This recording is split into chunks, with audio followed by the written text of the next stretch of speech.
Il ne s'en cache pas, ChatGPT va devenir payant, donc c'est quelque chose qu'ils ont annoncé dès le début, ils disaient que ça allait être gratuit pour le temps de la version de recherche, et là ils ont déjà commencé à parler d'une version payante, ils appellent ça ChatGPT professionnel, donc il y aura peut-être encore une version gratuite qui sera probablement limitée, en tout cas ChatGPT va devenir payant, et donc est-ce qu'on doit s'en inquiéter? Bah apparemment non, puisqu'il semblerait qu'une version open source de ChatGPT vienne d'être mise en ligne, donc a priori ça résoudra tous les problèmes, tout va bien. Mais en fait, est-ce que tout va bien?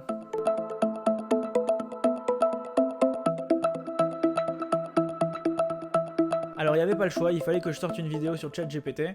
Je cherchais un angle intéressant pour le faire. Comme d'habitude sur cette chaîne, on va chercher à apprendre des choses. Et donc ça va être le but de cette vidéo, on va essayer de regarder des choses qui sont un peu moins communes sur ChatGPT. Alors si vous vivez dans une grotte, ChatGPT c'est une intelligence artificielle qui a été publiée par OpenAI. Et en fait c'est une intelligence artificielle sous la forme d'un chat. Et c'est une intelligence artificielle qui est surprenante surtout par son niveau d'efficacité. En fait c'est assez surprenant, elle répond de façon quasi humaine. Et la plupart des réponses sont particulièrement pertinentes. C'est quelque chose qu'on n'avait jamais vu auparavant, en tout cas au niveau du grand public. Et le problème, c'est qu'à l'avenir, les développeurs vont probablement vouloir utiliser les performances de ChatGPT pour leurs applications, ils vont peut-être vouloir faire des chatbots sur leurs applications, sur leur site internet, ils vont peut-être vouloir automatiser des tâches, et c'est beaucoup plus facile à faire si on est capable de comprendre ce que le client veut faire, ou de comprendre exactement dans quel contexte on se trouve, et avec une intelligence artificielle aussi bien faite, qui est tellement capable d'avoir un comportement humain, bah ça pourrait être hyper intéressant de pouvoir créer une application. Et donc aujourd'hui, ChatGPT elle est encore un peu limitée, elle n'est pas encore parfaite, elle fait des erreurs, parfois elle se trompe, etc. Mais ce qui est sûr, c'est que quand elle sera peaufinée, elle permettra de faire une énorme quantité de choses, et toutes ces choses, bah, on va pouvoir jouer avec, et les développeurs aimeraient bien jouer avec. Et ce qui se passe, ce qui est sympa, c'est que quand des développeurs ils veulent pouvoir jouer avec quelque chose, et que ça devient payant, ils le créent en open source. Donc open source, ça veut dire qu'il y a plein de développeurs partout dans le monde qui se réunissent et qui écrivent du code et qui le laissent public. Donc en fait, ils sont en train de recoder ChatGPT et de le rendre public dans le but de faire que ce soit gratuit. Et donc derrière ce projet, il y a quelqu'un qui s'appelle Philip Wang, c'est un géant de l'intelligence artificielle, et en particulier ce qu'il fait c'est qu'il aime bien reverse engineer des intelligences artificielles qui sont propriétaires. Donc ça veut dire quoi reverse engineer? Ça veut dire qu'il essaye de décortiquer le fonctionnement et de reproduire la même chose, mais cette fois-ci en open source, en code public, de façon à ce que tout le monde puisse l'utiliser gratuitement. Donc lui il a déjà fait ça avec des programmes de Meta, etc. Donc il a déjà reverse engineer des intelligences artificielles de chez Meta, de chez Facebook, et ça a permis de reproduire la même chose pour le grand public. Et il a décidé de créer ChatGPT en open source. Donc il a compris que ChatGPT était divisé en deux parts. Une partie qui s'appelle Palm, c'est un modèle qui permet de comprendre et de produire du texte comme un être humain. Donc c'est la partie avec laquelle vous discutez en fait. Quand vous écrivez un message, bah, Palm il permet de comprendre ce message. Et ensuite la réponse de ChatGPT, quand il génère la réponse, bah, ça permet de vous faire apparaître des phrases qui veulent dire quelque chose, alors qu'a priori un ordinateur n'est pas censé les comprendre. La deuxième partie qui a été découverte par Philip Wang dans ChatGPT, ça s'appelle RLHF. Et en fait, c'est quelque chose qui permet en gros de faire tout ce que ChatGPT fait, c'est-à-dire de pouvoir trouver la réponse qui correspond à votre question. Donc on a deux parties, on a une partie qui comprend le texte et qui produit du texte, et une autre partie qui fait un lien logique entre votre question et la réponse. Et donc la combinaison de ces deux paramètres, c'est ChatGPT. Et donc Philip Wang, il a créé une communauté sur internet qui s'appelle Lion, dont l'objectif principal, c'est de reproduire ChatGPT open source. Maintenant tout ça, ça présente un certain problème. En fait, le problème, c'est que Palm et RLHF, donc c'est deux algorithmes de machine learning, mais ils ne sont pas entraînés. On va essayer de comprendre ce que ça veut dire. En fait, une intelligence artificielle, c'est quelque chose qui prend en entrée des données et qui sort d'autres données. Donc dans le cadre de ChatGPT, en fait, il prend en entrée votre question et il vous donne en sortie sa réponse. Mais ce qu'il faut comprendre, c'est que dans un ordinateur, tout ça, c'est des nombres. Donc les mots, c'est des nombres, les lettres, c'est des nombres, les phrases, c'est des nombres. Et donc en fait, une intelligence artificielle, c'est une espèce de grosse formule mathématique qui prend un nombre en entrée et qui sort un nombre en sortie. Donc ce qu'elle va faire, cette formule mathématique, c'est qu'elle va manipuler de différentes manières différentes parties des points d'entrée en les multipliant par des chiffres, et ces chiffres, on les appelle les paramètres. Et une fois qu'elle aura fait ces petites multiplications à droite à gauche, ce qu'elle va faire, c'est qu'elle va obtenir un résultat, et c'est ce résultat-là qui va être la réponse de votre algorithme. Et donc en fait, toute la complexité dans l'intelligence artificielle, ça va être de trouver ces paramètres, de trouver ces petits chiffres par lesquels on va vouloir multiplier les différentes parties de l'entrée. Et donc pour réussir à faire ça, ce qu'on fait, c'est qu'on entraîne notre modèle. En quoi ça consiste l'entraînement? Et bien l'entraînement, ça va être un paquet de données d'entrée pour lesquelles on a déjà la réponse. Donc un paquet de questions pour lesquelles on a déjà la réponse. Et une fois qu'on aura obtenu ça, ce qu'on va faire, c'est qu'on va jouer avec tous les paramètres plein de fois. On va essayer de trouver les paramètres qui font que la formule elle marche pour toutes nos entrées, qu'à chaque fois elle donne la bonne sortie. C'est-à-dire on va essayer de bouger comme ça, comme si on bougeait des boutons sur une machine, pour savoir à quel moment on n'a plus besoin de bouger les boutons, pour toutes les entrées on a la bonne sortie.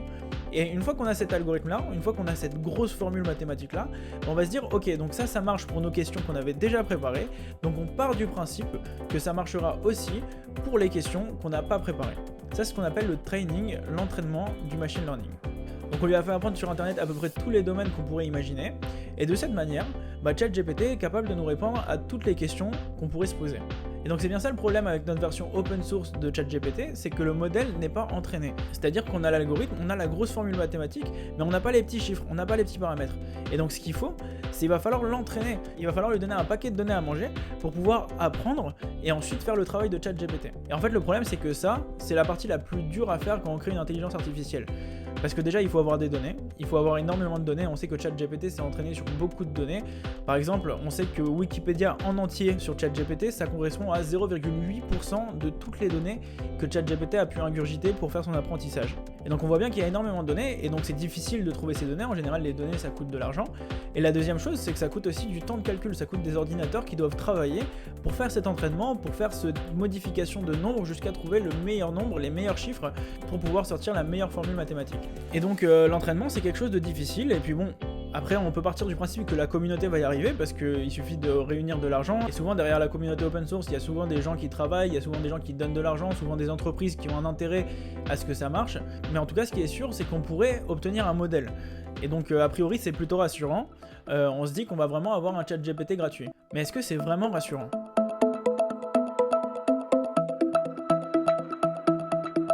Il y a quelques mois, il y a des chercheurs de chez Hidden Layer qui se sont posés sur les intelligences artificielles et qui se sont demandé si vraiment c'était possible de cacher un malware, un virus, à l'intérieur d'un modèle d'intelligence artificielle. Donc ils se sont dit que souvent il y a des gens qui téléchargent des modèles pour pouvoir les utiliser, du coup ça leur évite de faire les calculs etc, ça leur évite de payer des ordinateurs pour le faire, donc ça peut être hyper intéressant, surtout si c'est gratuit, surtout si c'est open source, les gens seront super contents de pouvoir utiliser un modèle gratuitement, et donc du coup ça peut être un super endroit pour cacher un virus.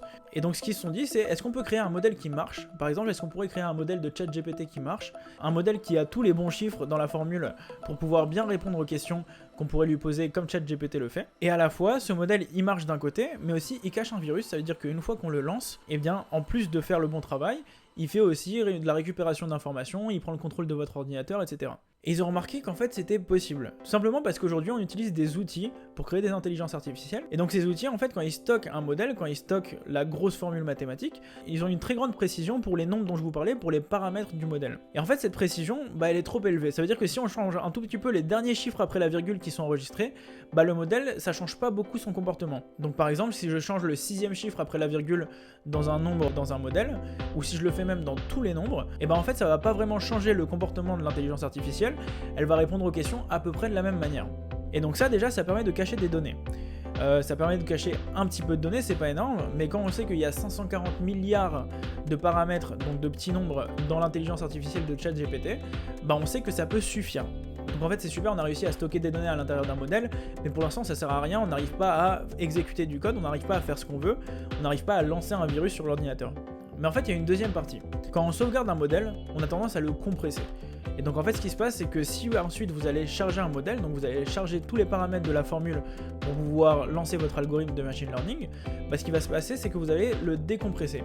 Et aujourd'hui, dans la plupart des outils qu'on utilise, le modèle décide de la méthode par laquelle il va être décompressé. Et en fait, il y a certaines méthodes qui sont vulnérables, qui permettent d'exécuter du code. Et donc en fait, une fois qu'on sait faire ça, on sait cacher dans le modèle, dans les petits chiffres, les informations du virus, le code du virus, et 2, ce qu'on sait faire, c'est au moment de la décompression, on commence à exécuter du code qui va aller chercher le virus à l'intérieur de ces petits chiffres après la virgule, et puis ensuite on va pouvoir lancer le virus et faire ce qu'on veut. Et ça en fait c'est un énorme danger, parce que quand on voit l'importance, quand on voit à quel point ChatGPT a eu du succès, si ça devient super connu et que des gens veulent l'utiliser en open source, ils vont charger le modèle, ils vont pas se poser la question. Les développeurs, quand ils chargent des trucs sur internet qui sont utilisés par tout le monde, qui sont développés par tout le monde, ils se posent pas vraiment la question de ce qu'il y a dedans. Et s'ils arrivent à charger un modèle qui contient un virus, ensuite ils vont l'installer dans leur application, Ce qui va se passer par exemple, c'est que cette application, elle va vous voler vos données sans vraiment vous demander la permission, parce que du coup même le développeur ne sera pas conscient du fait qu'il est en train de vous voler vos données. Et ça peut même aller encore plus loin. Si un jour on arrive à exécuter ces modèles sur des téléphones, bah du coup à l'intérieur de votre téléphone il y aura un virus qui tournera alors que vous aurez téléchargé une application complètement légitime et que personne ne sera au courant sauf la personne qui l'aura lancée. Et si vous vous mettez à la place d'un hacker, bah c'est super intelligent de vouloir faire ça, c'est très pratique parce que ça vous permet de cacher votre virus, personne n'est au courant qu'ils ont installé votre virus et pourtant le monde entier va l'utiliser. En gros, on va arriver à un stade où on va installer des logiciels légitimes sur nos téléphones, sur nos ordinateurs, dans nos navigateurs, et ces logiciels-là même, ils vont nous voler nos données, ils vont commencer à prendre le contrôle de nos machines, etc.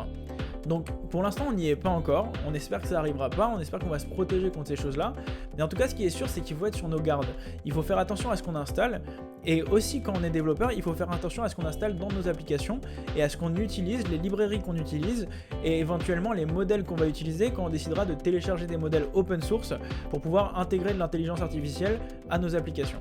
Voilà, j'espère que cette vidéo vous a plu. Si c'est le cas, n'hésitez pas à liker la vidéo, à la partager, à vous abonner à la chaîne. C'était Manu Tech Dive, à la prochaine.